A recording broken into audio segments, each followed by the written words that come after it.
everyone, myself Komal. Welcome to Trending Exam. As you know, हम आपके साथ लाए थे घटना चक्र की सीरीज़ जिसमें हम कंप्लीट जीएस को कवर करेंगे प्रीवियस ईयर क्वेश्चंस के थ्रू। आज की हमारी इस वीडियो में हमारा सब्जेक्ट है पॉलिटी यानी कि भारतीय राज्य व्यवस्था एवं शासन, जिसके हमने 7 चैप्टर कंप्लीट कर लिए हैं। आज की हमारी इस वीडियो में हम 8th चैप्टर, जिसमें हम प्रस्तावना उद्देशिका यानी कि प्रियम्बल के बारे में पढ़ेंगे। चैप्टर 8 उद्देशिका, जिसमें हम देखेंगे कि हम अपने भारतीय संविधान में उद्देशिका यानी कि प्रियम्बल को संविधान का पार्ट यानी कि उसका एक भाग मानते हैं या नहीं, और अब तक प्रियम्बल में कितने अमेंडमेंट किए जा चुके हैं। प्रियम्बल के बारे में सभी कुछ हम आज के इस चैप्टर में पढ़ेंगे। तो चलिए आज का हमारा वीडियो स्टार्ट करते हैं। क्वेश्चन नंबर फर्स्ट, यहाँ पर हमें प्रियम्बल की एक स्टेटमेंट दी गई है जिसे पढ़कर हमें बताना है कि हमने अपने भारतीय संविधान को किस दिन अंगीकृत एक्सेप्ट किया था। तो चलिए हम स्टेटमेंट को पढ़ते हैं। हम भारत के लोग भारत को एक संपूर्ण प्रभुत्व संपन्न समाजवादी पंथ निरपेक्ष लोकतंत्रात्मक गणराज्य बनाने के लिए तथा उसे समस्त नागरिकों को सामाजिक, आर्थिक और राजनैतिक न्याय, विचार, अभिव्यक्ति, विश्वास, धर्म और उपासना की स्वतंत्रता, प्रतिष्ठा और अवसर की समता प्राप्त करने के लिए तथा उन सब में व्यक्ति की गरिमा और राष्ट्र की एकता और अखंडता को सुनिश्चित करने वाली बंधुता यानी कि भाईचारा बढ़ाने के लिए दृढ़ संकल्प होकर अपनी इस संविधान सभा में आज इसके अंदर हमें कॉन्स्टिट्यूशन को एक्सेप्ट करने की डेट को फिल करना है को एतद द्वारा इस संविधान को अंगीकृत, अधिनियमित और आत्म अर्पित करते हैं। इसमें हमें संविधान को एक्सेप्ट करने की तिथि को बताना है, जो हमारा ऑप्शन बी है। ऑप्शन बी यहाँ पर ब्लैंक्स में किया आएगा 26 नवंबर 1949। इस दिन हमने अपने भारतीय संविधान को अंगीकृत किया था। चलिए एक्सप्लेनेशन देखेंगे, और ये आईएएस प्री में पूछा गया क्वेश्चन है। प्लीज़ आप ध्यान से पढ़िए। यह भारतीय संविधान की उद्देशिका है, जो अभी आपको मैंने स्टेटमेंट पढ़कर बताई थी, जिसमें भारतीय राज्य व्यवस्था के स्वरूप, उद्देश्य एवं आदर्श का उल्लेख किया गया है। भारत की जो संविधान की प्रस्तावना है उसके अंदर संविधान के जो उद्देश्य हैं उन्हें सम्मिलित किया गया है, और हमारी राज्य व्यवस्था का स्वरूप कैसा है, उसके उद्देश्य कैसे हैं और उनके आइडल्स क्या क्या हैं, ये सब हमें उद्देशिका प्रियम्बल में देखने को मिलता है। इसमें उस तिथि का उल्लेख भी किया गया है, यानी कि प्रियम्बल में उस तिथि का उल्लेख किया गया है जिस दिन भारतीय संविधान को स्वीकार किया गया था, जो कि 26 नवंबर 1949 है। चलिए नेक्स्ट क्वेश्चन देखेंगे। क्वेश्चन नंबर 2, यहाँ पर हमें पूछा गया है भारतीय गणतंत्र की 26 जनवरी 1950 को सही संवैधानिक वस्तुस्थिति क्या थी जब संविधान लागू किया गया था। यहाँ पर हमें पूछा गया है कि 26 जनवरी 1950 को भारत की गणतंत्र संवैधानिक जो स्थिति थी वह कैसी थी। तो यहाँ पर हमारा ऑप्शन सी करेक्ट है। ऑप्शन सी, संपूर्ण प्रभुत्व संपन्न लोकतंत्रात्मक गणराज्य। हमारी प्रियम्बल में कुछ और भी शब्द हैं जो आगे अमेंडमेंट के थ्रू जोड़े गए थे। तो यहाँ पर हमें पूछा गया है कि 26 जनवरी 1950 को भारतीय गणतंत्र की संवैधानिक स्थिति क्या थी। तो उस समय भारतीय गणतंत्र संपूर्ण प्रभुत्व संपन्न लोकतंत्रात्मक गणराज्य था। चलिए एक्सप्लेनेशन देखेंगे। 26 जनवरी 1950 को भारतीय गणतंत्र की संवैधानिक वस्तुस्थिति भारतीय संविधान की तत्कालीन उद्देशिका के अनुसार संपूर्ण प्रभुत्व संपन्न लोकतंत्रात्मक गणराज्य की थी। इसके अंदर कुछ शब्द जो कि समाजवादी, पंथ निरपेक्ष और अखंडता, शब्द को इसमें 42वें संविधान संशोधन अधिनियम 1976 की धारा 2 के द्वारा जोड़ा गया था। लेकिन 26 जनवरी 1950 को ये 3 शब्द इसमें नहीं थे, इसलिए उस समय हमारा भारतीय गणतंत्र संपूर्ण प्रभुत्व संपन्न लोकतंत्रात्मक गणराज्य था। चलिए नेक्स्ट क्वेश्चन देखेंगे। क्वेश्चन नंबर 3, भारत के संविधान के निर्माताओं, जिन्होंने भारतीय संविधान का निर्माण किया था, निर्माताओं का मत निम्नलिखित यानी कि इनमें से किसमें प्रतिबिंबित होता है?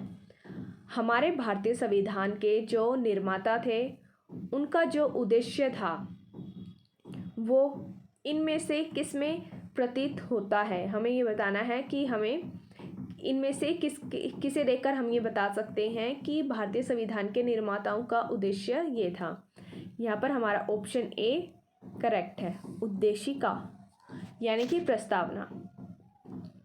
भारत के संविधान के निर्माताओं का मत उद्देशिका प्रियम्बल में प्रतिबिंबित होता है।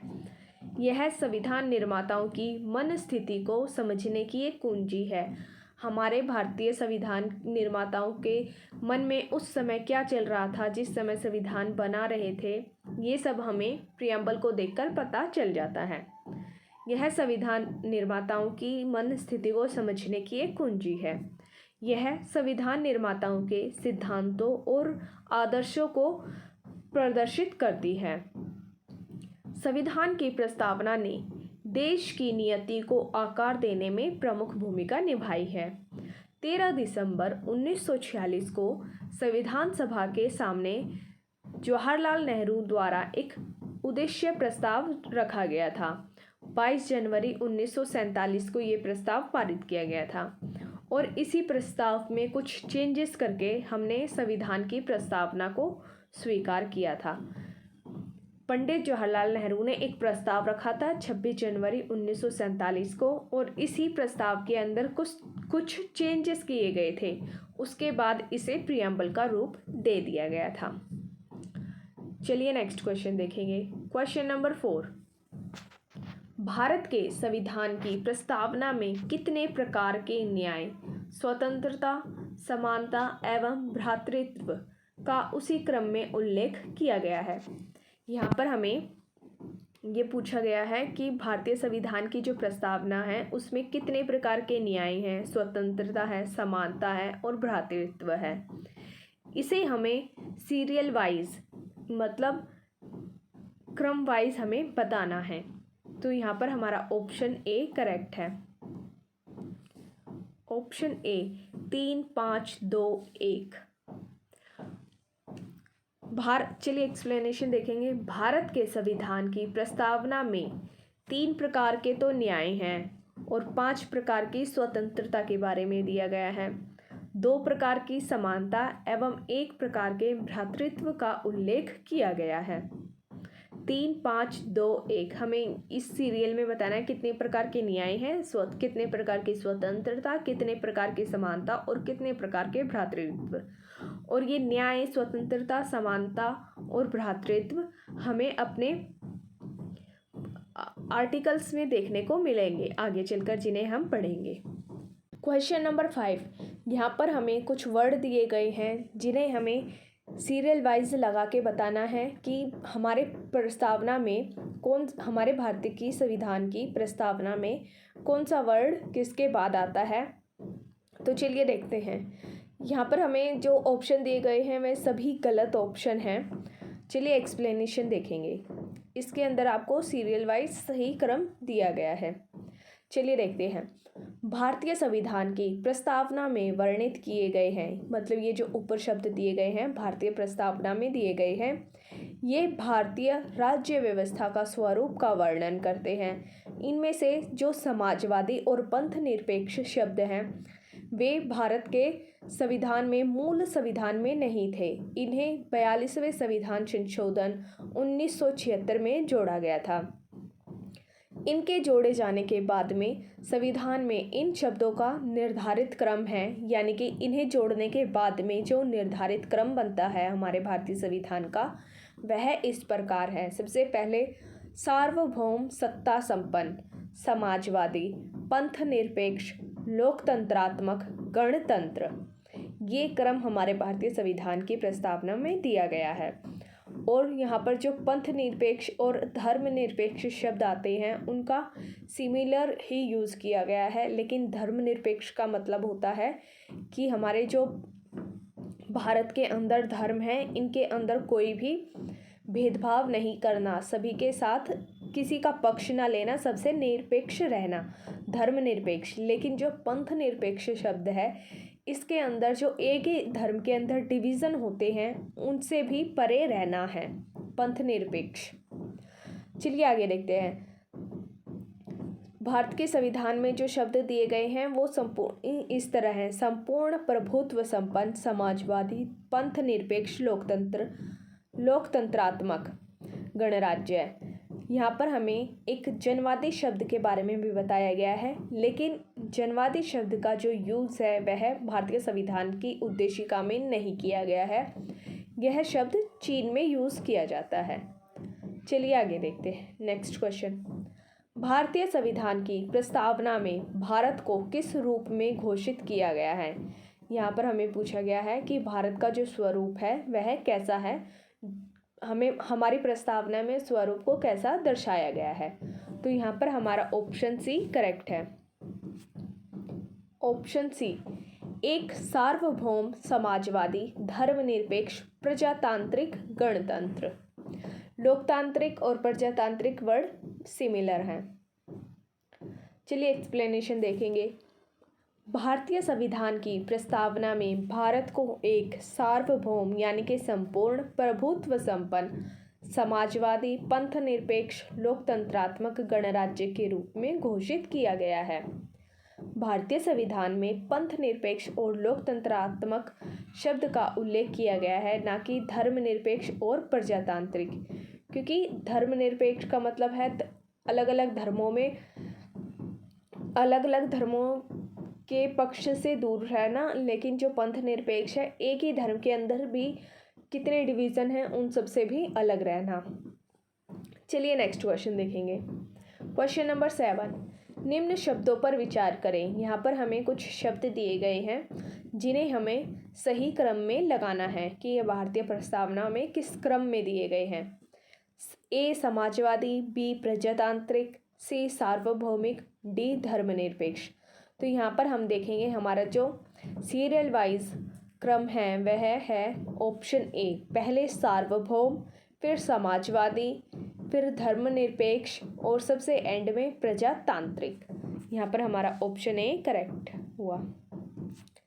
ऑप्शन ए, सार्वभौम, समाजवादी, धर्मनिरपेक्ष, प्रजातांत्रिक। चलिए नेक्स्ट क्वेश्चन देखेंगे। क्वेश्चन नंबर 8, यहाँ पर हमें समाजवादी शब्द के बारे में पूछा गया है कि भारतीय संविधान की प्रस्तावना में समाजवादी शब्द को किस संशोधन के द्वारा जोड़ा गया था। तो यहाँ पर हमारा ऑप्शन ए करेक्ट है, 42वें संविधान संशोधन के द्वारा।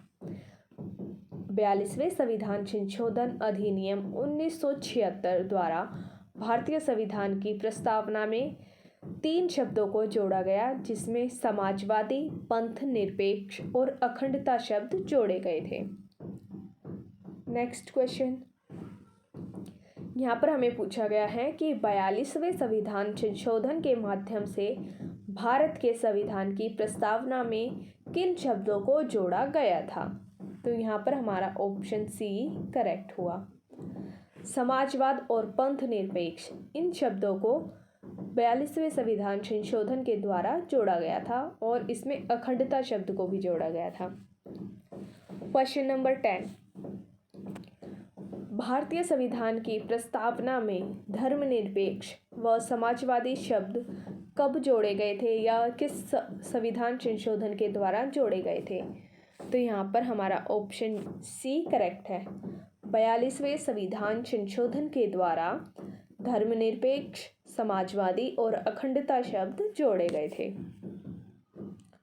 क्वेश्चन नंबर 11, निम्नलिखित में से कौन भारत को धर्मनिरपेक्ष राज्य वर्णित करता है। यहाँ पर हमें कुछ वर्ड्स दिए गए हैं जिसमें पढ़कर हमें बताना है कि इनमें से किस में भारतीय संविधान को धर्मनिरपेक्ष राज्य कहा गया है। तो यहाँ पर हमारा ऑप्शन बी करेक्ट है। संविधान की प्रस्तावना, भारतीय संविधान की प्रस्तावना में भारत को धर्मनिरपेक्ष राज्य बताया गया है। संविधान की प्रस्तावना के तहत भारत को पंथ निरपेक्ष राज्य वर्णित किया गया है। यह शब्द संविधान में 42वें संविधान संशोधन अधिनियम 1976 के द्वारा जोड़ा गया था। क्वेश्चन नंबर 12, यहाँ पर हमें कुछ शब्द दिए गए हैं जैसे बंधुत्व, संप्रभु, समानता एवं अखंडता। इनमें से हमें बताना है कि 1975 में भारतीय संविधान की प्रस्तावना में कौन से शब्द को शामिल नहीं किया गया था। यहाँ पर हमें क्या पूछा गया है कि कौन से शब्द को संविधान की प्रस्तावना में शामिल नहीं किया गया था। तो यहाँ पर हमारा ऑप्शन डी करेक्ट है, अखंडता। अखंडता 1975 में भारतीय संविधान की प्रस्तावना में अखंडता शब्द को सम्मिलित नहीं किया गया था। इस शब्द को 42वें संविधान संशोधन अधिनियम 1976 के द्वारा जोड़ा गया था। चलिए नेक्स्ट क्वेश्चन देखेंगे। उस क्वेश्चन नंबर 12 के एक्सप्लेनेशन देखते हैं। भारतीय संविधान की प्रस्तावना में समाजवादी, धर्मनिरपेक्ष और अखंडता शब्द 42वें संविधान संशोधन 1976 द्वारा जोड़े गए थे। क्वेश्चन नंबर 13, यहाँ पर भी हमें कुछ शब्द दिए गए हैं जैसे कि समाजवाद, ग्राम स्वराज, पंथ निरपेक्षता और संपूर्ण प्रभुत्व संपन्नता। इन शब्दों के बारे में हमें पूछा गया है कि 42वें संविधान संशोधन अधिनियम के द्वारा इनमें से किन शब्दों को प्रस्तावना में जोड़ा गया था। तो यहाँ पर हमें कुछ ऑप्शंस दिए गए हैं जिसे देखकर हमें बताना है कि वह कौन से शब्द थे। तो यहाँ पर हमारा ऑप्शन बी करेक्ट है, फर्स्ट एंड थर्ड, यानी कि समाजवाद और पंथ निरपेक्षता। ऑप्शन बी समाजवाद और पंथ निरपेक्षता शब्दों को 42वें संविधान संशोधन अधिनियम के द्वारा 1976 में प्रस्तावना में जोड़ा गया था। नेक्स्ट क्वेश्चन देखेंगे। संविधान की उद्देशिका के संबंध में यहाँ पर कुछ कथन दिए गए हैं, इनके ऊपर विचार करना है और हमें यहाँ पर कूट यानी कि सॉल्यूशन दिया गया है। इनमें से बताना है कि इनमें से कौन सा कथन हमारी प्रियम्बल के बारे में, संविधान की प्रियम्बल के बारे में सही है। तो चलिए स्टेटमेंट पढ़ते हैं। फर्स्ट, पंडित जवाहरलाल नेहरू द्वारा प्रस्तुत ऑब्जेक्टिव प्रस्ताव यानी कि उद्देश्य प्रस्ताव अंततोगत्वा उद्देशिका बना। इसकी प्रकृति न्याय योग्य जस्टिसएबल नहीं है। थर्ड, इसका संशोधन नहीं किया जा सकता। फोर्थ, संविधान के विशिष्ट प्रावधानों को यह ओवरराइड नहीं कर सकता। यहाँ पर हमें कुछ सॉल्यूशन दिया गया है जिसे में से हमें बताना है कि इनमें से कौन सी स्टेटमेंट प्रियम्बल के बारे में सही है। तो यहाँ पर हमारा ऑप्शन बी करेक्ट है। Option B, only 1, 2 and 4 statement number first, second and 4 सही है। बाकी जो ये थर्ड स्टेटमेंट है कि इसका संशोधन नहीं किया जा सकता है, यह गलत है।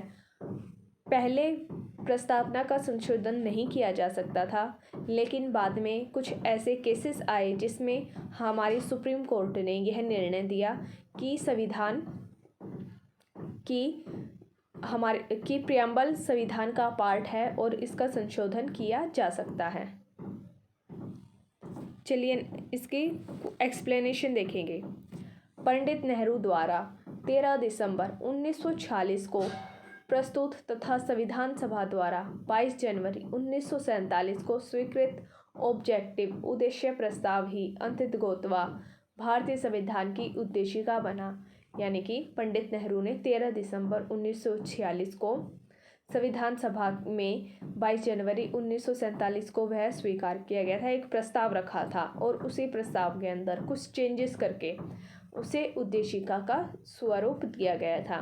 प्रस्तावना का विधिक रूप यह है कि इसे लागू नहीं किया जा सकता, यानी कि प्रस्तावना में जो शब्द दिए गए हैं उन्हें न्याय योग्य नहीं कहा जा सकता, उन्हें न्याय योग्य नहीं बनाया जा सकता। इसकी प्रकृति न्याय योग्य नहीं है। यद्यपि संविधान के विशिष्ट प्रावधानों को यह रद्द नहीं कर सकती। तथापि केशवानंद भारती मामले में सर्वोच्च न्यायालय के निर्णय के अनुसार एक केशवानंद भारती केस आया था, जिसमें हमारे सुप्रीम कोर्ट ने यह निर्णय लिया था कि संविधान की उद्देशिका का उपयोग संविधान के अस्पष्ट क्षेत्रों की व्याख्या करने में किया जा सकता है। हमारे संविधान के अंदर कुछ शब्द अस्पष्ट दिए गए हैं, उनकी व्याख्या करने के लिए हमारे प्रियम्बल का यूज़ किया जा सकता है। उद्देशिका में संशोधन संभव है। उद्देशिका में प्रस्तावना में अमेंडमेंट किया जा सकता है तथा 42वें संविधान संशोधन 1976 के द्वारा इसमें संशोधन कर समाजवादी, पंथनिरपेक्ष एवं अखंडता शब्द जोड़े गए थे। उद्देशिका संविधान में स्पष्ट प्रावधानों को रद्द नहीं कर सकती। हमारे भारतीय संविधान में जो स्पष्ट प्रावधान दिए गए हैं उन्हें रद्द नहीं कर सकती। इसका उपयोग भ्रम को दूर करने में किया जाता है। उद्देशिका का उपयोग इस निष्कर्ष के समर्थन में किया जाता है कि संविधान के मूल ढांचे में कोई परिवर्तन न किया गया है, कि संविधान के मूल ढांचे में कोई परिवर्तन नहीं किया गया है। चलिए नेक्स्ट क्वेश्चन देखेंगे। क्वेश्चन नंबर 15, संविधान की प्रस्तावना का विधिक स्वरूप क्या है। यहाँ पर हमें पूछा गया है कि हमारी जो प्रस्तावना है उसका विधिक रूप क्या है, वह न्याय योग्य है या नहीं है, इनके शब्दों को लागू किया जा सकता है या नहीं। तो यहाँ पर हमारा ऑप्शन बी करेक्ट है, यह लागू नहीं किया जा सकता है। भारतीय संविधान की प्रस्तावना में जो शब्द दिए गए हैं, अगर इनका उल्लंघन होता है तो इन्हें सुप्रीम कोर्ट में जाकर चुनौती नहीं दी जा सकती। नेक्स्ट क्वेश्चन देखेंगे। भारतीय संविधान की उद्देशिका में संशोधन किया गया था। यहाँ पर हमें पूछा गया है कि भारतीय संविधान की उद्देशिका में कौन सा संशोधन किया गया था। तो यहाँ पर हमारा ऑप्शन सी करेक्ट है। 42वें संशोधन द्वारा भारतीय संविधान की उद्देशिका में 42nd अमेंडमेंट किया गया था 1976 में। क्वेश्चन नंबर 17, समाजवादी शब्द उद्देशिका में कब जोड़ा गया था, यानी कि किस संशोधन के द्वारा जोड़ा गया था। तो यहाँ पर हमारा ऑप्शन ए करेक्ट है। 42वें संविधान संशोधन के द्वारा प्रस्तावना में समाजवादी शब्द को जोड़ा गया था 1976 में। क्वेश्चन नंबर 18, भारतीय संविधान की प्रस्तावना में समाजवादी शब्द किस संशोधन के द्वारा लाया गया था। ये बिल्कुल सेम क्वेश्चन है जो अभी हमने देखा। 42वां संविधान संशोधन 42वां संविधान संशोधन 1976 के द्वारा समाजवादी शब्द को प्रस्तावना में लाया गया था। क्वेश्चन नंबर 19, 26 नवंबर 1949 को अंगीकृत भारतीय संविधान की प्रस्तावना में शब्द सम्मिलित नहीं थे। यहाँ पर हमें कुछ शब्द जैसे कि समाजवादी, पंथनिरपेक्ष, अखंडता और गणराज्य दिए गए हैं। इनमें से हमें बताना है कि जिस समय भारतीय संविधान को लागू किया गया था, अपनाया गया था 26 नवंबर 1949 को, उस समय इनमें से कौन से शब्द भारतीय संविधान की प्रस्तावना में शामिल नहीं थे। तो यहाँ पर हमारा ऑप्शन ए करेक्ट है। ऑप्शन ए, यहाँ पर समाजवादी, पंथनिरपेक्ष और अखंडता, ये तीन शब्द 42वें संविधान संशोधन 1976 में लाए गए हैं। उससे पहले 1949 तक ये शब्द 1949 में ये शब्द भारतीय संविधान की प्रस्तावना में नहीं थे। Option A. नेक्स्ट क्वेश्चन देखेंगे। क्वेश्चन नंबर 20, भारतीय संविधान की प्रस्तावना में पंथ निरपेक्ष शब्द को किस संशोधन के द्वारा जोड़ा गया? तो यहाँ पर हमारा ऑप्शन बी करेक्ट है, 42वें संविधान संशोधन के द्वारा। जो 42nd अमेंडमेंट है वो बहुत ही इम्पोर्टेंट अमेंडमेंट है, क्योंकि इसने प्रस्तावना में संशोधन किया था और इस अमेंडमेंट से और प्रस्तावना से एग्ज़ाम में बहुत ही ज़्यादा क्वेश्चंस आते हैं, तो आप प्लीज़ ध्यान से देखिए। नेक्स्ट क्वेश्चन देखेंगे, क्वेश्चन नंबर 21। भारत के संविधान के आमुख का लक्ष्य उसके सभी नागरिकों के लिए सुनिश्चित करना है। यहाँ पर हमें कुछ स्टेटमेंट दी गई हैं जिन्हें हमें बताना है कि भारत के संविधान में इनका उद्देश्य लक्ष्य क्या है। सामाजिक एवं आर्थिक न्याय, विचार तथा अभिव्यक्ति की स्वतंत्रता, अवसर की समानता, व्यक्ति की प्रतिष्ठा। यहाँ पर हमारा ऑप्शन डी करेक्ट है। सभी चारों जो भी स्टेटमेंट दी गई हैं हमारे संविधान के ये सभी लक्ष्य हैं। चलिए एक्सप्लेनेशन देखेंगे। भारत के संविधान के आमुख यानी कि प्रस्तावना का लक्ष्य जो उद्देश्य है उसके सभी नागरिकों को सामाजिक, आर्थिक और राजनीतिक न्याय देना है। विचार, अभिव्यक्ति, विश्वास, धर्म और उपासना करने की स्वतंत्रता है। सभी को प्रतिष्ठा और अवसर की समानता दी गई है। सभी की व्यक्ति की गरिमा सुनिश्चित करना है। ये सभी हमारे भारतीय संविधान की प्रस्तावना के उद्देश्य हैं। Question number 22। यहाँ पर हमें असर्शन और रीज़न का क्वेश्चन दिया गया है, तो चलिए देखते हैं। भारत एक संपूर्ण प्रभुत्व संपन्न समाजवादी धर्मनिरपेक्ष लोकतंत्रात्मक गणराज्य है। इसका रीज़न दिया गया है। इसे 42वें संविधान संशोधन 1976 द्वारा संपूर्ण प्रभुत्व संपन्न लोकतंत्रात्मक गणराज्य के स्थान पर प्रतिस्थापित किया गया है। यहाँ पर हमें कुछ सॉल्यूशन दिए गए हैं जिसे हमें देखकर बताना है कि जो हमारी असर्शन और रीज़न है वह सही ही है या गलत। तो यहाँ पर हमारा जो ऑप्शन ए है वो करेक्ट है। ऑप्शन ए, इसमें जो रीज़न और असर्शन और रीज़न दिए गए हैं वो दोनों ही सही हैं, और जो हमारा रीज़न है वह असर्शन को क्लियरली डिफाइन करता है, उसकी व्याख्या करता है। जो असर्शन है, जो रीज़न है वह असर्शन को व्याख्यात करता है। चलिए इसके एक्सप्लेनेशन देखेंगे। भारतीय संविधान की प्रस्तावना के अनुसार भारत एक संपूर्ण प्रभुत्व संपन्न समाजवादी पंथ निरपेक्ष लोकतंत्रात्मक गणराज्य है और 42वें संविधान संशोधन द्वारा भारतीय संविधान की प्रस्तावना में समाजवादी, पंथ निरपेक्ष और अखंडता शब्दों को जोड़ा गया था। नेक्स्ट क्वेश्चन देखेंगे। भारत में लौकिक सार्वभौमिकता है क्योंकि संविधान की प्रस्तावना आरंभ होती है। हमें ये पूछा गया है कि हमारे भारतीय संविधान की जो प्रस्तावना है वह लौकिक सार्वभौमिकता है क्योंकि उसकी जो शुरुआत है वह इन शब्दों से होती है। तो हमारे जो संविधान है उसकी शुरुआत हम भारत के लोग शब्दों से होती है।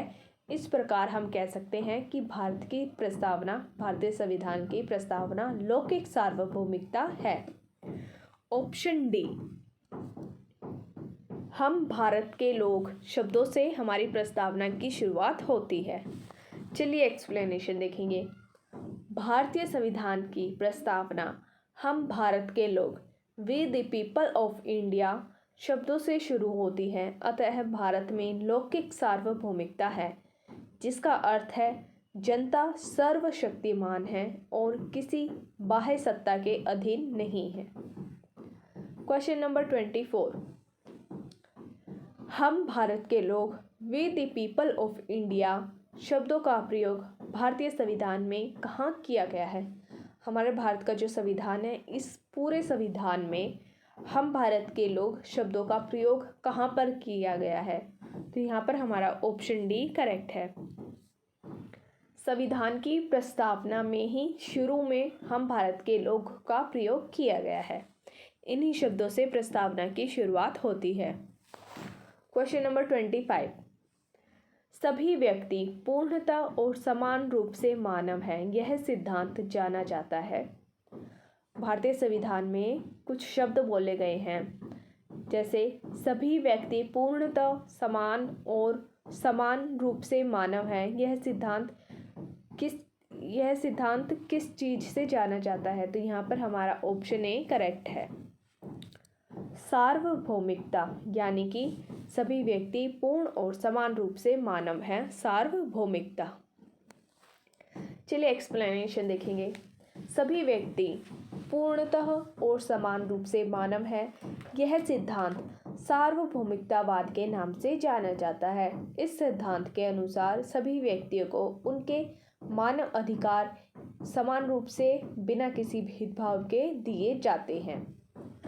क्वेश्चन नंबर 26, यहाँ पर हमें धर्मनिरपेक्ष शब्द के बारे में पूछा गया है।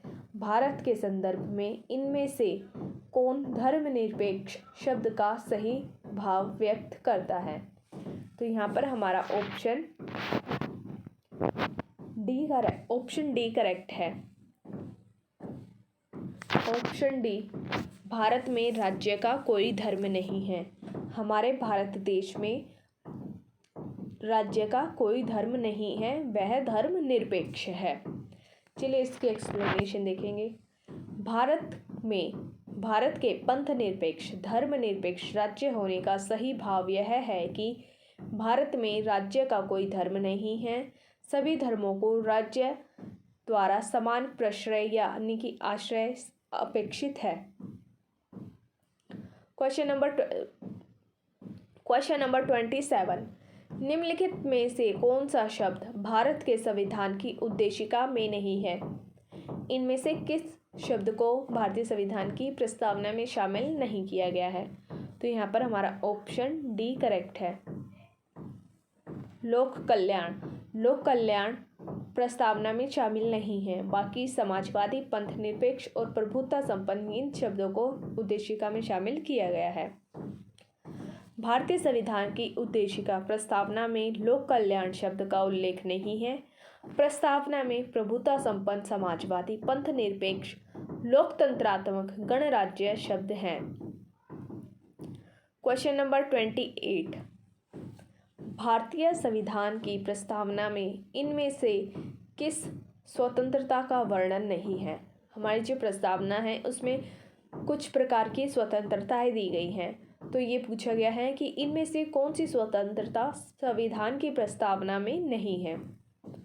यहाँ पर हमारा ऑप्शन डी करेक्ट है। आर्थिक स्वतंत्रता के बारे में प्रस्तावना में जिक्र नहीं किया गया है। चलिए एक्सप्लेनेशन देखेंगे।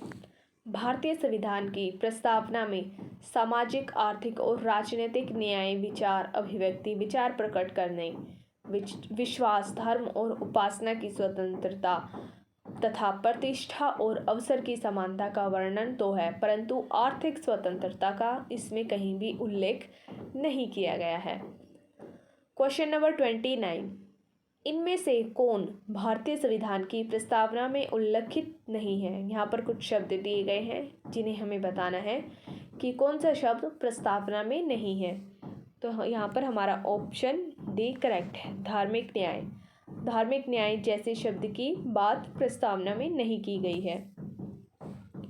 क्वेश्चन नंबर 30, संविधान की प्रस्तावना के बारे में कौन सा कथन सही है? यहाँ पर हमें कुछ कथन दिए गए हैं जिन्हें देखकर हमें बताना है कि संविधान की प्रस्तावना के बारे में कौन सा कथन सही है। तो चलिए एक एक पढ़ते हैं। ए, समाजवादी धर्मनिरपेक्ष शब्द 1950 में लागू संविधान के अंग नहीं थे। उक्त शब्द 1977 के संशोधन द्वारा जोड़े गए। उक्त शब्द 1975 के संशोधन के द्वारा जोड़े गए। उक्त शब्द संविधान की प्रस्तावना के अंग नहीं है। यहाँ पर हमारी जो बी, सी और डी स्टेटमेंट है वो बिल्कुल गलत है। यहाँ पर हमारा ऑप्शन ए करेक्ट है। ऑप्शन ए, समाजवादी धर्मनिरपेक्ष शब्दों को 1976 में 42वें संविधान संशोधन के द्वारा जोड़ा गया था। 1950 में ये शब्द संविधान के अंग नहीं थे। चलिए एक्सप्लेनेशन देखेंगे। समाजवादी एवं धर्मनिरपेक्ष, पंथ निरपेक्ष शब्द वर्ष 1950 में लागू मूल संविधान के अंग नहीं थे। ये शब्द वर्ष 1976 के 42वें संविधान संशोधन अधिनियम की धारा 2 के द्वारा 3 जनवरी 1977 से जोड़े। क्वेश्चन नंबर 31, इसमें हमसे पूछा गया है कि संविधान की आत्मा इनमें से कौन सा भाग कहलाता है। भारतीय संविधान को कुछ भागों में बांटा गया है, तो इनमें से वह कौन सा भाग है जिसे हम भारतीय संविधान की आत्मा कहते हैं। यहाँ पर हमारा ऑप्शन सी करेक्ट है। उद्देशिका प्रस्तावना को भारतीय संविधान की आत्मा कहा जाता है। चलिए एक्सप्लेनेशन देखते हैं। हमारे भारतीय संविधान के कुछ निर्माता थे, उन्होंने भारतीय संविधान को अलग अलग नाम दिए थे। तो चलिए देखते हैं किसने संविधान की प्रस्तावना को क्या नाम दिया था। के.एम. मुंशी ने इसे राजनीतिक जन्मपत्री कहा है। सुभाष कश्यप जी ने संविधान शरीर है तो प्रस्तावना उसकी आत्मा, प्रस्तावना जो है आधारशिला है, ऐसी बात सुभाष कश्यप जी ने बोली।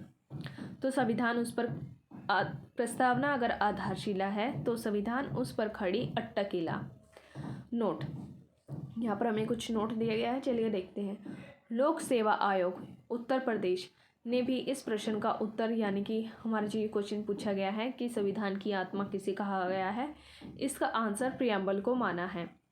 डॉक्टर भीमराव अंबेडकर ने संवैधानिक उपचारों के अधिकार को संविधान की आत्मा और हृदय कहा है। यहाँ पर हमारा ऑप्शन डी करेक्ट है।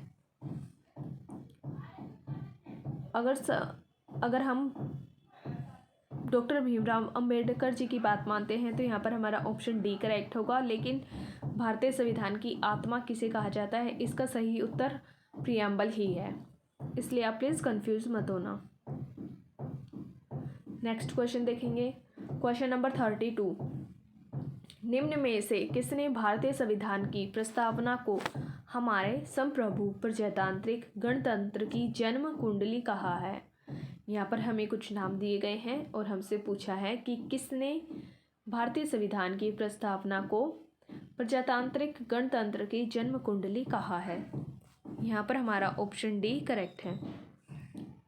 के.एम. मुंशी ने संविधान की प्रस्तावना को गणतंत्र की जन्म कुंडली कहा है। नेक्स्ट क्वेश्चन देखेंगे। संविधान को एक पवित्र दस्तावेज किसने कहा है। हमारे संविधान के जो निर्माता थे उन्होंने प्रस्तावना को अलग अलग नाम दिए थे, तो इनमें से एक नाम पवित्र दस्तावेज भी दिया गया था। यह नाम किसने दिया था। यहाँ पर हमारा ऑप्शन ए करेक्ट है। एक मिनट।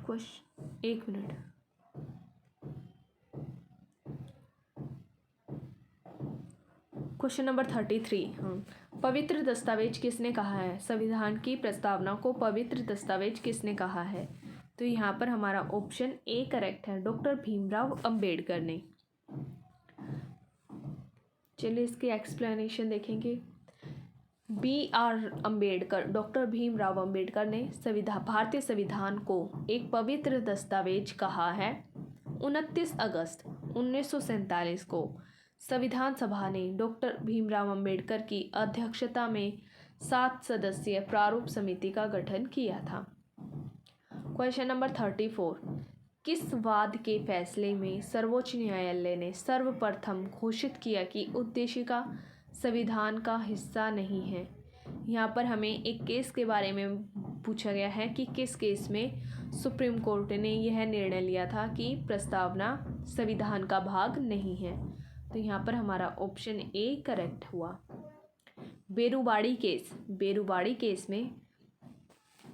बेरुवाड़ी यूनियन केस के बाद 1960 में सर्वोच्च न्यायालय ने सर्वप्रथम सबसे पहले घोषित किया कि प्रस्तावना संविधान का अंग नहीं है। इसके बाद केशवानंद भारती वर्सेस केरल राज्य के केस में 1973 में सर्वोच्च न्यायालय ने अपने उस निर्णय को पलटते हुए कहा कि प्रस्तावना भारतीय संविधान का भाग मान लिया गया है। तो बेरुवाड़ी यूनियन केस में प्रस्तावना को भारतीय संविधान का अंग नहीं माना गया था, लेकिन बाद में अपने ही निर्णय को बदलते हुए सुप्रीम कोर्ट ने केशवानंद भारती वर्सेस केरल राज्य केस में बोला कि अब प्रस्तावना को भारतीय संविधान का अंग मान लिया गया है। क्वेश्चन नंबर 35, निम्नलिखित में से किस वाद में, यहाँ पर भी हमें केस के बारे में पूछा गया है, उच्चतम न्यायालय ने धारणा प्रस्तुत की कि उद्देशिका संविधान का भाग है। यहाँ पर हमें पूछा गया है कि किस केस में सुप्रीम कोर्ट ने यह निर्णय लिया कि हमारी प्रस्तावना संविधान का भाग है। तो यहाँ पर हमारा ऑप्शन सी करेक्ट है। Option C, Bommai versus Union of India, Bommai versus Union of India. Bommai versus Union of India के मामले में उच्चतम न्यायालय ने कहा कि उद्देशिका संविधान का भाग है तथा पंथ निरपेक्षता संविधान का मूल लक्षण है। केशवानंद भारती वर्सेस केरल राज्य के मामले में भी बहुमत से दिए गए निर्णय में उद्देशिका को संविधान का भाग मान लिया गया था। यानी कि केशवानंद भारती वर्सेस केरला और Bommai versus Union of India दोनों ही केस में प्रस्तावना को संविधान का भाग माना गया है। निम्नलिखित विवादों में से किसमें सर्वोच्च न्यायालय ने प्रस्तावना को भारतीय संविधान की मौलिक संरचना का भाग स्वीकार किया, यानी कि भारतीय संविधान का भाग स्वीकार किया? तो यहाँ पर हमारा ऑप्शन डी करेक्ट है। केशवानंद भारती विवाद, केशवानंद भारती केस। केशवानंद भारती वर्सेस केरल राज्य 1973 में के मामले में सर्वोच्च न्यायालय ने प्रस्तावना को भारतीय संविधान की मौलिक संरचना का भाग स्वीकार कर लिया। सर्वोच्च न्यायालय के शब्दों में हमारे संविधान का प्रासाद उद्देशिका में वर्णित बुनियादी तत्वों पर खड़ा है। यदि इनमें से किसी भी तत्व को हटा दिया जाए तो सारा ढांचा ही ढह जाएगा, अर्थात संविधान नहीं रह जाएगा, अर्थात अपना व्यक्तित्व व पहचान खो देगा। यानी कि जो हमारी प्रस्तावना है उसका उद्देश्य वगैरह सब प्रस्तावना में दिया गया है। यदि प्रस्तावना को संविधान का भाग नहीं माना जाएगा तो जो हमारा संविधान है उसका कोई मूल नहीं रह जाता। नेक्स्ट क्वेश्चन देखेंगे, क्वेश्चन नंबर 37। भारतीय संविधान की प्रस्तावना में जिन आदर्शों एवं उद्देश्यों की रूपरेखा दी गई है उनकी व्याख्या की गई है। हमारे भारतीय संविधान में कुछ शब्द दिए गए हैं, आदर्श और कुछ उद्देश्य दिए गए हैं। तो उन उद्देश्य और आदर्शों की व्याख्या कहाँ की गई है, संविधान के किस भाग में की गई है? यहाँ पर हमारा ऑप्शन सी करेक्ट है। ऑप्शन सी, मूल अधिकारों, राज्य के नीति निर्देशक तत्वों, नीति निर्देशक सिद्धांतों एवं मौलिक कर्तव्यों के अध्याय में। भारतीय संविधान की प्रस्तावना में जो आदर्श और उद्देश्य दिए गए हैं उनकी व्याख्या मूल अधिकारों, फंडामेंटल राइट्स, डीपीएसपी और फंडामेंटल ड्यूटीज़ के चैप्टर में दिए गए हैं। एक्सप्लेनेशन देखेंगे। भारतीय संविधान की प्रस्तावना संविधान के उद्देश्यों को प्रतिबिंबित करती है। संविधान का मुख्य उद्देश्य भारतीय जनता को सामाजिक, आर्थिक एवं राजनीतिक न्याय तथा विचार, अभिव्यक्ति, विश्वास, धर्म और उपासना की स्वतंत्रता एवं प्रतिष्ठा को अवसर की समानता प्राप्त कराना है। व्यक्ति का उत्कर्ष कहीं संपूर्ण राष्ट्र के उत्कर्ष में बाधक न बन जाए, इसलिए संविधान में बंधुत्व की भावना पर भी बल दिया गया है। इस प्रकार प्रस्तावना में जिन आदर्शों एवं उद्देश्यों की रूपरेखा दी गई है उनकी व्याख्या संविधान के फंडामेंटल राइट्स, डीपीएसपी और मौलिक कर्तव्यों के चैप्टर में की गई है। नेक्स्ट क्वेश्चन देखेंगे, क्वेश्चन नंबर 38। इनमें से कौन एक भारतीय संविधान के उद्देश्य को प्रतिबिंबित करता है? यानी कि हमारे भारतीय संविधान का उद्देश्य जो है वह किस भाग में प्रतिबिंबित होता है? तो यहाँ पर हमारा ऑप्शन बी करेक्ट है। संविधान की प्रस्तावना में संविधान के उद्देश्य को प्रतिबिंबित करता है। Question number 39। भारत के संविधान की उद्देशिका में कितने प्रकार के न्याय की व्यवस्था की गई है? हमारी जो संविधान की प्रस्तावना है उसमें कई प्रकार के न्याय दिए गए हैं। तो यहाँ पर हमें पूछा गया है कि कितने प्रकार के न्याय दिए गए हैं। यहाँ पर हमारा ऑप्शन बी करेक्ट है। ऑप्शन बी, प्रस्तावना में 3 प्रकार के न्याय की बात की गई है। तो चलिए एक्सप्लेनेशन में देखते हैं वह कि कौन कौन से न्याय हैं। भारत के संविधान की उद्देशिका में 3 प्रकार के न्यायों की व्यवस्था की गई है। वह है सामाजिक, आर्थिक और राजनीतिक न्याय। सामाजिक, आर्थिक और राजनीतिक न्याय। सामाजिक न्याय से हमारा मतलब है प्रत्येक नागरिक के साथ जाति, रंग, धर्म, लिंग के आधार पर कोई भी भेदभाव नहीं किया जाएगा, सबके साथ एक समान व्यवहार किया जाएगा। और आर्थिक न्याय से हमारा तात्पर्य है कि आर्थिक आधार पर किसी के साथ भेदभाव नहीं किया जाएगा, यानी कि अमीर और गरीब के बीच में कोई भेदभाव नहीं किया जाएगा। राजनीतिक न्याय का अर्थ है कि प्रत्येक नागरिक को समान राजनीतिक अधिकार प्राप्त होंगे। नेक्स्ट क्वेश्चन देखेंगे, क्वेश्चन नंबर 40। भारत के संविधान के उद्देश्यों में से एक के रूप में आर्थिक न्याय का किस में उपबंध किया गया है, यानी कि हमारे भारतीय संविधान के उद्देश्यों में आर्थिक न्याय के बारे में बताया गया है। तो वहाँ आर्थिक न्याय को किस में दिया गया है? यहाँ पर हमारा ऑप्शन बी करेक्ट है। उद्देशिका और राज्य के नीति निर्देशक तत्व। संविधान में जो आर्थिक न्याय की बात की गई है उसे प्रस्तावना और डीपीएसबी में उसका उपबंध, आर्थिक न्याय का उपबंध उद्देशिका और डीपीएसपी में किया गया है। एक्सप्लेनेशन देखेंगे। भारतीय संविधान की उद्देशिका और राज्य के नीति निर्देशक तत्व आर्थिक न्याय की परिकल्पना एवं उद्देश्य का। Question number 41। यहाँ पर हमें प्रस्तावना के बारे में पूछा गया है कि इनमें से कौन सी बात प्रस्तावना के बारे में सही है। तो हम देखते हैं, यहाँ पर हमारा जो ऑप्शन डी है वह करेक्ट है।